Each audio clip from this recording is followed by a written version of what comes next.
Hello, welcome to the update. I'm Susie Thompson. An American man's being held in custody in Thailand, charged over the fatal stabbing of a man from Perth. Ross Liam Michael died in a tourist hotspot south of Bangkok.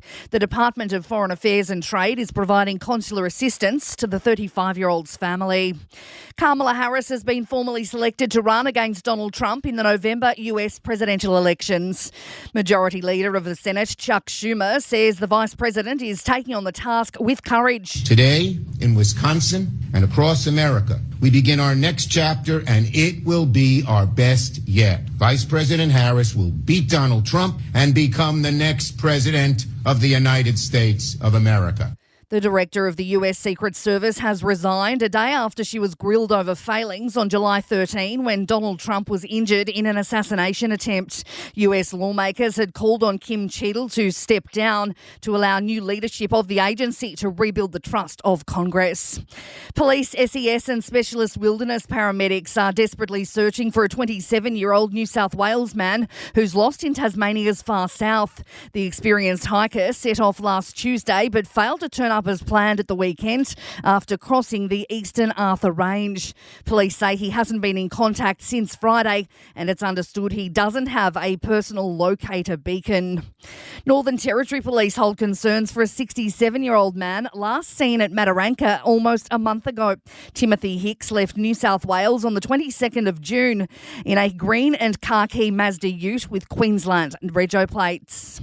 A confession at Senate estimates for the Queensland government. The $1 billion quoted to demolish and rebuild the Gabba ahead of the Brisbane Olympics was a figure plucked from thin air. Queensland's top bureaucrat Mike Kaiser has confirmed the hefty price tag spruiked by then Premier Anastasia Palaszczuk 3 years ago was not based on any analysis. Meantime, Aussie athletes continue to pour into the Olympic Village in Paris with the opening ceremony just 3 days away. Sport and entertainment are next.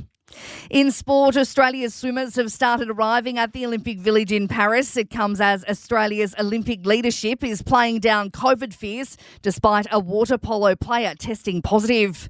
NRL legend Paul Gallen is warning a rebuild at the struggling Parramatta Eels could take years. Incoming coach Jason Riles is expected to make a number of changes to the roster for 2025.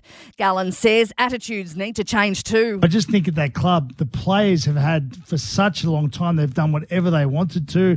The managers have run that club, basically. I think he's going to have a few years of pain before he turns it around. He's going to have to change the whole mentality of that club. In entertainment news, Celine Dion looks set to make her return to the stage at the Paris Olympics, possibly during the opening ceremony. It will mark the singer's first performance since stepping away from the spotlight due to illness 2 years ago. Variety is reporting the 56-year-old is staying at a hotel where Lady Gaga, another potential ceremony headliner, is also staying. And that is the latest from the Nova podcast team. We'll see you later on for another update. I'm Susie Thompson.